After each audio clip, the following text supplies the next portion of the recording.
ஏ guys, நான் உங்களை அருள் Ramesh.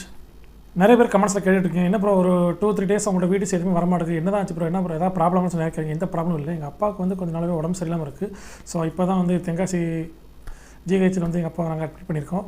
So அந்த ஒரு டென்ஷனால் மட்டும்தான். அது மட்டும் இல்லாமல் ஒரு பயம் இருக்குது. ஏன்னா வந்து அவ்வளோ சீக்கிரமாக எந்த ஒரு விஷயத்தையும் நான் பயப்பட மாட்டேன். ஸோ அப்பா அப்படிங்கிற விஷயம் யாருனாலும் பயம் இருக்க தானே செய்யும். ஸோ மற்றவங்களுக்கு எப்படின்னு தெரியல, பட் எனக்கு வந்து ரொம்பவே பயமாக இருக்குது. ஏன் அப்படின்னா, நான் வந்து இப்போ தான் கொஞ்சம் நல்ல ஸ்டேஜுக்கு வந்துக்கிட்டு இருக்கேன். ஸோ என்னோடய ஃபஸ்ட்டு படம் கூடிய சீக்கிரம் ரிலீஸ் ஆக போகுது. ஸோ அந்த படத்தை எங்கள் அப்பா கூட போய் தான் நான் பார்க்கணும் அப்படிங்கிற ஒரு ஆசையில் இருக்கிறேன். ஸோ அந்த மாதிரி நல்ல நல்ல விஷயம் நடந்து வரும்போது, இந்த மாதிரி கெட்ட விஷயம் நடக்கும்போது ரொம்பவே மனசை வந்து பாதிக்குது. அதனால தான் கொஞ்ச நாளாக வந்து நம்மளால் சரியாக வீடியோஸ் போட முடியல. வீடியோஸ் மேலே ஃபோக்கஸ், என்னோடய ஒர்க்கு மேலே என்னால் ஃபோக்கஸ் பண்ண முடியல. ஏன்னா நான் இருக்கிறது கேரளா திருச்சூரில் இருக்கேன். ஸோ இங்கேருந்து தமிழ்நாடு தென்காசி போகணும்னா கிட்டத்தட்ட 9 hours ட்ராவல் ஆகும். ஸோ அது மட்டும் இல்லாமல் நான் ஒர்க் பண்ணுற இடத்துலேருந்து அடிக்கடி லீவ் போட்டு போக முடியாது. கூட அண்ணங்கள் இருக்காங்க. ஸோ அதனால தான் கொஞ்சம் பயம் இல்லாமல் இருக்குது. ஸோ அதே நேரம் கொஞ்சம் பயமாகவும் இருக்குது. எதுவும் ஆகாது அப்படிங்கிற ஒரு நம்பிக்கையில் தான் கடவுள் மேலத்தை பாரத்தை போட்டுட்டு இப்போ இந்த வீடியோ நான் பண்ணிக்கிட்டு இருக்கேன். ஸோ நிறைய பேர் கேட்டுக்கிட்டே இருக்கீங்க, இன்ஸ்டாகிராமில் இருக்கட்டும், யூடியூப்பில் இருக்கட்டும், கமெண்ட்ஸ் வந்துக்கிட்டே இருக்குது. என்ன ப்ரோ எதனால் உங்கள் வீடியோஸ்லாம் வரமாட்டுக்கு, நீங்கள் என்ன பின் வாங்கிக்கிட்டீங்களா, ஆரோக்கிய மிஷனை அழிஞ்சிட்டாரா, அந்த மாதிரி நிறைய கேட்குறீங்க. ஸோ அந்த மாதிரி ஒரு விஷயமும் கிடையாது. ஓகேவா, நான் வந்து என்றைக்குமே முன்னேறி போய்கிட்டு தான் இருக்கேன், முன்னேறி தான் போவேன். அது உங்களுக்கும் தெரியும், எனக்கும் தெரியும். என்னை பற்றி நான் புதுசாக சொல்கிறதுக்கு ஒன்றும் இல்லை. ஓகேவா, ஸோ இந்த இடத்துல எதை பற்றி பேசணும் அப்படிங்கிறக்காக வந்தேன் அப்படின்னா, அப்பா அப்படிங்கிற விஷயத்தை தாண்டி எங்கள் அப்பா எப்படிப்பட்டவர் கண்டிப்பாக எனக்கு தான் தெரியும். ஸோ எங்கள் ஃபேமிலிக்கு தெரியும்.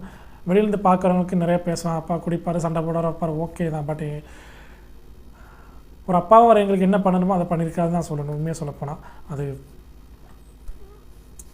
நிறைய நல்ல விஷயம் பண்ணலைன்னு சொல்ல முடியாது, அதே நேரம் நிறைய கெட்ட விஷயம் பண்ணார் அப்படின்னு சொல்ல முடியாது. ஸோ அவர் பண்ண நல்ல விஷயங்கள்லாம் அவர் பண்ண கெட்ட விஷயத்தை வந்து மறக்க வச்சிருது. அவர் என்ன தான் தண்ணியை போட்டு வந்து நம்ம மாட்ட சண்டை போட்டாலுமே, எங்களெல்லாம் போட்டு அடிக்கார வச்சா அந்த மாதிரி டார்ச்செல்லாம் இருந்துச்சு. ஸோ அது ஒரு குறிப்பிட்ட காலம் வரைக்கும் தான் இருந்துச்சு. அதுக்கப்புறம் அவர் கொஞ்சம் சேஞ்சஸ் ஆகிட்டார்.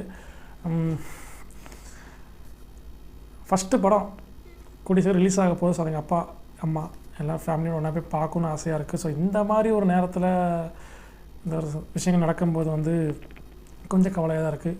கூடிய சீக்கிரம் எல்லாமே நல்ல நிலைமைக்கு வரும்னு நான் நினைக்கிறேன். ஸோ இந்த வீடியோ பார்த்துட்ருக்க நம்மளோட நண்பா நண்பிகள், தோழா தோழிகள் எல்லாருமே எங்கள் அப்பா சீக்கிரமே குணமடையணும் அப்படின்னு கடவுளை வேண்டிக்கோங்க. நானும் வேண்டிக்கிறேன். எல்லா ப்ராப்ளமும் சால்வ் ஆகட்டும்.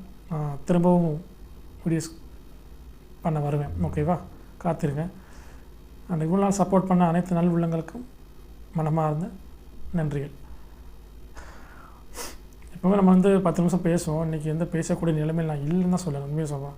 ஏன்னா அப்பா ஒரு பக்கம் நெஞ்சு வெளியே அந்த மாதிரி ஒரு கண்டிஷன் இருக்கும்போது நான் இந்த பக்கம் வீடியோ போட்டால் சரியாகுமான்னு கேட்டால் கண்டிப்பாக சரியாகுமான்னு தெரியல. ஏன்னா இப்போவுமே 4-5 பேர் கமெண்ட் பண்ண ஆரம்பிச்சிருங்க, டே ஆர்விடி சென்டிமெண்ட்டை க்ரியேட் பண்ணிட்டாங்களா, இனிமேல் வியூஸ் அள்ளிட்டு போயிருந்தா அப்படிங்க. ஸோ திருந்தாத ஜென்மங்கள் இருந்தும் பயன் இல்லைங்க மாதிரி அவங்கள சொல்லிட்டு காரியம் கிடையாது. நம்ம வேலையை பார்ப்போம். தொடர்ந்து சப்போர்ட் பண்ணுங்கள். அந்த மறக்காமல் ப்ரே பண்ணுங்கள். எங்கள் அப்பாவுக்கு எந்த ஒரு